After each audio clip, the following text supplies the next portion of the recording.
Sometimes the trials, traumas, and harsh circumstances cause us to live in a place that we think is normal.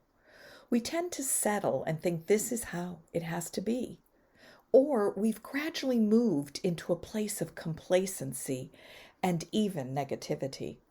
Well, let me awaken you today in this podcast and help move you into a place where you feel peace, joy, love, wisdom, fulfillment, and even excitement. And take a listen to the story of the sea lion lost from sea.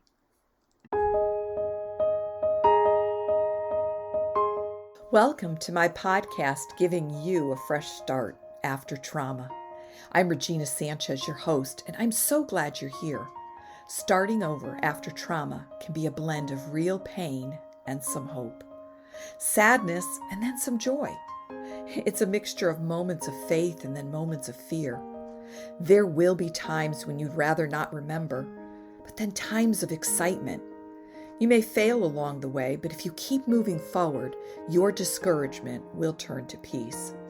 Some days you may feel like giving up, and other days you're running in your race to victory. That, my friend, is a journey of having a fresh start after trauma.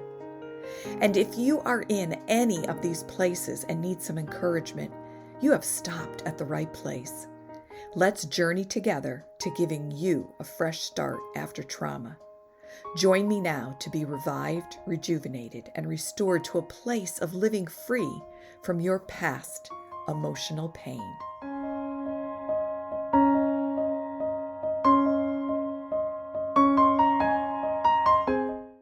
Welcome, friends, to my podcast, giving you a fresh start after trauma. I think you're going to like this message, and I pray that you glean some hope for brighter days. So let's get started. Well, my last few teachings were pertaining to living, moving, being in the call that God has on your life. And if after listening to those teachings you do not feel like you're in that place, then perhaps it's time to take an adventure. Maybe it's time for you to step into the abundant life you were meant to live in. And when I talk about abundant life, I'm not just talking about dollars, and that's part of it, but I'm talking about being in abundance of peace and joy, fulfillment, wisdom, love, and even some excitement. What is the desire in your heart right now? Take a few minutes and get quiet. Ask the Lord to expose what might be hidden deep in your heart. It doesn't have to be a career change. It could be something like creating a small business or a ministry that blesses others, like you make wedding cakes, or you help people, capture their memories by creating photo books for them. But it should be something that fills your heart and blesses others. As one of my favorite authors says, John Ellsworth, says this: our desire, if we listen to it, will save us from committing soul suicide, the sacrifice of our hearts on the altar of getting by. Oof. Let me read that again. Our desire, if we listen to it, will save us from committing soul suicide and the sacrifice of our hearts on the altar of getting by. Oh, don't sacrifice your joy and pleasure by just getting by in life. There is so much more we should be walking in. We were made to live in a world of wonder, beauty, intimacy, and adventure every day. Now, I know right now the world seems to be spiraling out of control. But despite that, we can live in the beauty of things. Just look at the nature around you. Or we can still live in wonder. Think about how God created everything around us, from light to the darkness and everything in between. And we can still share in intimacy of our relationships no matter what is happening in the world. And lastly, we can still take an adventure. You can take an adventure every day that you are alive. Remember, every day, every single day, you have the ability to have a fresh start. Sometimes we've taken the desires of our heart and we've buried it. We think if we stuff them away, the pain will go. But it does not go away. It will surface. And it will surface in other ways. And there will be situations in your life that will trigger that pain. Just think about the times you overreacted to a situation. I want to share with you a story. I've shared this before on my blogs and podcasts, but I think it's worth a share again. It's about a sea lion lost from sea, living in a dry desert. I think you're going to like the analogy. If you want your own copy, below you'll find a link to get that copy. So here's the story, the sea lion lost from the sea. Once upon a time, there lived a sea lion who had lost the sea. He lived in a country known as the Barren Lands. High on a plateau far from any coast, it was a place so dry and dusty that it could only be called a desert. A kind of coarse grass grew in patches here and there, and a few trees were scattered across the horizon. But mostly it was dust, and sometimes wind, which together makes one very thirsty. Of course, it must be strange to you that such a beautiful creature should wind up in a desert at all. He was, mind you, a sea lion. But things like this do happen. How did the sea lion come to the barren lands? No one could remember. It all seemed so very long ago. So long, in fact, it appeared as though he had always been there. Not that he belonged in such an arid place. How could that be? He was, after all, a sea lion. But as you know, once you have lived so long in a certain spot that no matter how odd, you come to think of it as home. There was a time many years back when the sea lion knew he was lost. In those days, he would stop every traveler he met to see if he might find help, to find his way back to the sea. But no one seemed to know the way. On he searched, but never finding. After years without success, the sea lion took refuge beneath a solitary tree beside a very small water hole. The tree provided refuge from the burning rays of the sun, which was very fierce in that place. And the water hole, though small and muddy, was wet in its own way. Here he settled down and got on as best he could. Had you journeyed in those days through the barren lands, you might have seen the lion for yourself. Quite often in the evening he would go and sit upon his favorite rock, a very large boulder, which lifted him off the burning sand and allowed him a view of the entire country.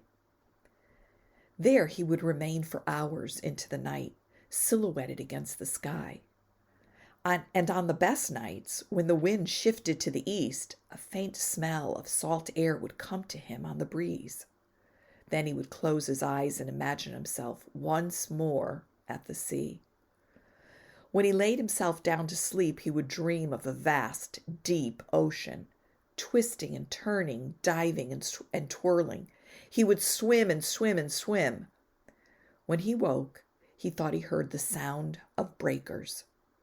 The sea was calling to him. The sea lion loved his rock, and he even loved waiting night after night for the sea breezes that might come. Especially he loved the dreams those memories would stir. But as you well know, even the best of dreams cannot go on. And in the morning, when the sea lion woke, he was still in the barren lands. Sometimes he would close his eyes and try to fall back to sleep. It never seemed to work, for the sun was always very bright. Eventually, it became too much for him to bear. He began to visit his rock only on occasion. I have too much to do, he told himself. I cannot waste my time just idling about. He really did not have much to do. The truth of it was, waking so far from home was such a disappointment. He did not want to have those wonderful dreams anymore. The day finally came when he stopped going to his rock altogether, and he no longer lifted his nose to the wind when the sea breeze blew. The sea lion was not entirely alone in those parts, for it was there he met the tortoise. Now, this tortoise was an ancient creature, so weathered by his life in the barren lands that at first the sea lion mistook him for a rock.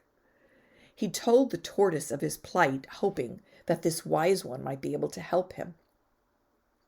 Perhaps, the tortoise mused, this is the sea. His eyes appeared to be shut against the bright sun, but he was watching the sea lion very closely. The sea lion swept his flippers once against his side, gliding to the edge of the waterhole and back. I don't know, he said. It wasn't very deep, isn't it? Somehow I thought the sea would be broader, deeper. At least I hoped so.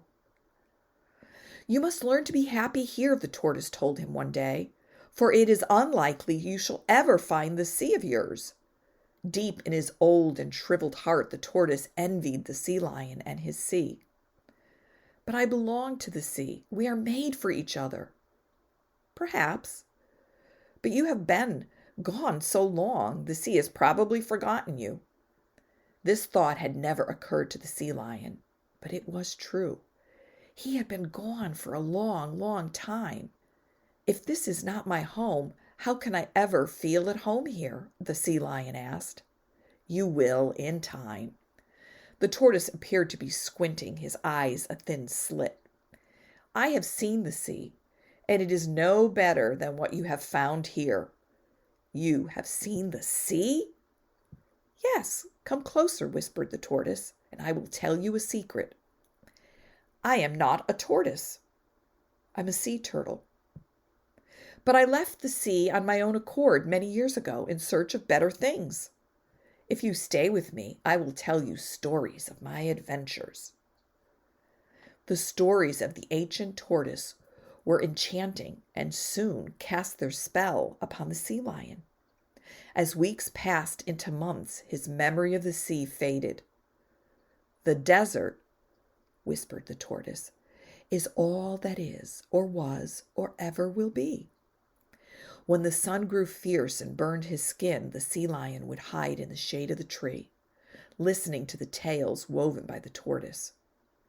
When the dry winds cracked his flippers and flipped his eyes with dust, the sea lion would retreat to the waterhole. And so the sea lion remained, living his days between the waterhole and the tree. The sea no longer filled his dreams. It was in May that the winds began to blow. The sea lion had grown used to the wind, and at first he did not pay much heed to it at all. Years of desert life had taught him to turn his back in the direction from which the wind came and cover his eyes with his flippers so that the dust would not get in. Eventually, the winds would always pass. But not this time. Day and night it came, blowing across the barren lands. There was nothing to stop its fury, nothing to even slow it down. For 40 days and 40 nights the wind blew. And then, just as suddenly as it had begun, it stopped. The sea lion lifted himself to have a look around. He could barely believe his eyes. Every single leaf had been stripped from his tree. The branches that remained, with only a twig or two upon them, looked like an old scarecrow. And I do not need to tell you that there was no longer any shade in which to hide. But worse than this, much worse indeed, was what the lion saw next. The waterhole was completely dry.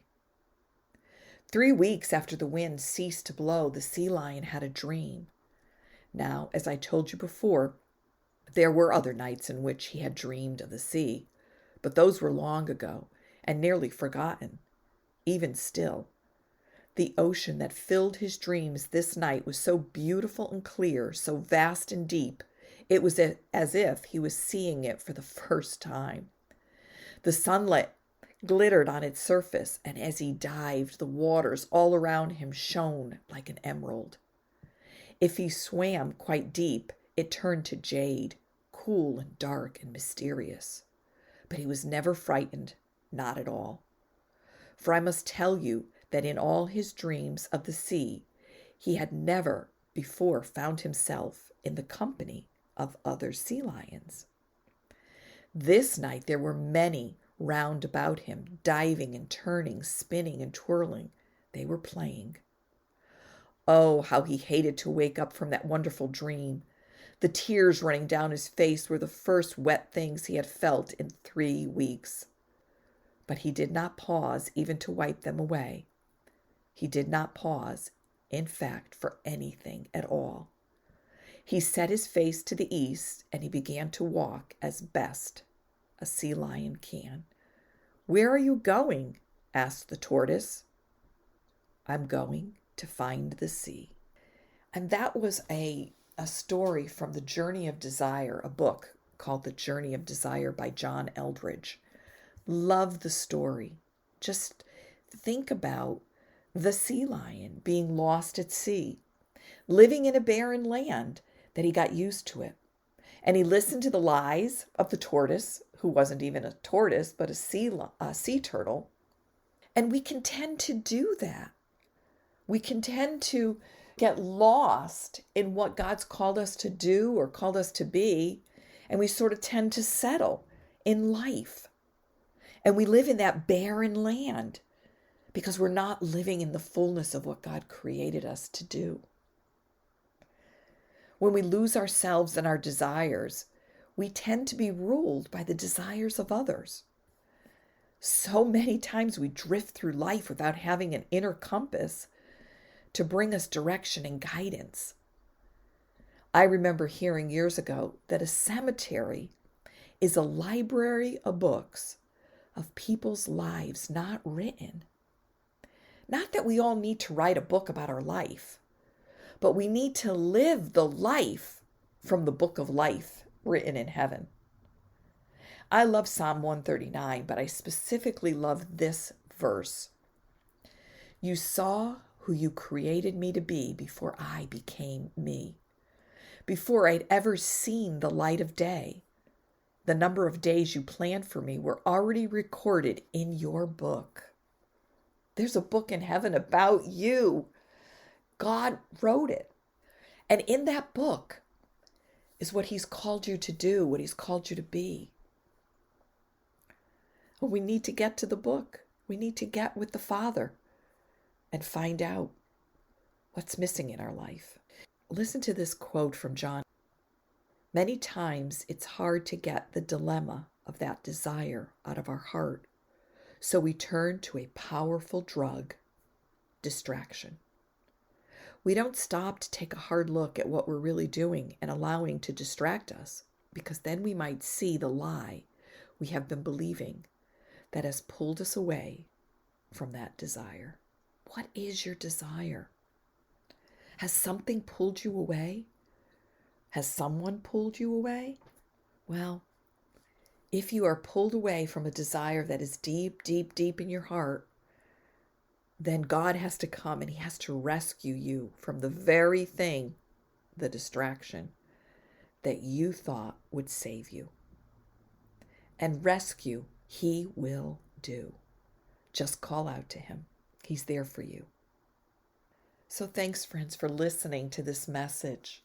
And I hope that it shed some light and maybe opened up your heart to know that there's something missing, that there's something gone awry in your life, and that you want it back.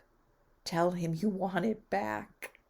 And just spend time, quiet time, and get away from the distractions. What distracts you? Is it TV? Is it podcasters? Is it even reading books all the time? I mean, there's not anything wrong with reading, but do we hide ourselves in things? Do we hide ourselves in a drug, in an alcohol, in shopping, in sexual relationships? There's many things that we could get distracted from. And if that's been you, then call out to the Father. He will rescue you, I promise. So thanks, friends, for listening to this message. Please share it with someone you know who needs to be encouraged. And as always, as all us podcasters say, please like this message and even leave a comment if it moved you in a certain way. Other people love to hear others' stories. So thanks for listening. God bless. Be encouraged. Know that you're loved, and know that I love you too. God bless. Thank you, my friends, for taking the time to listen to my podcast. I hope you found it uplifting and encouraging, and that it guides you to having peace, love, joy, and health in your life.